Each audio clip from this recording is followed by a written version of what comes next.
जी अस्सलाम वालेकुम दोस्तों, राहुल पीटी पिजन पीके तमाम भाइयों का क्या हाल है जी? ठीक है, सही ठीक है। अच्छा दोस्तों, ये स्पेयर के जो हैं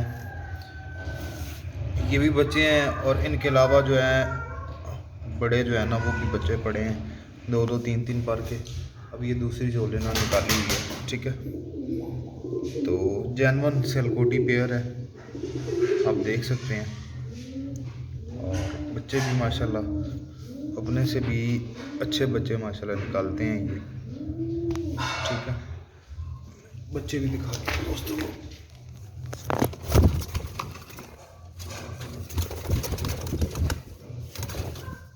ठीक है, जिस भाई को भी चाहिए टॉप क्लास पेयर और टॉप क्लास बच्चे, ठीक है, जिसको समझ आए वो भाई रब्ता कर ले, बच्चे मिल जाएंगे, ठीक है।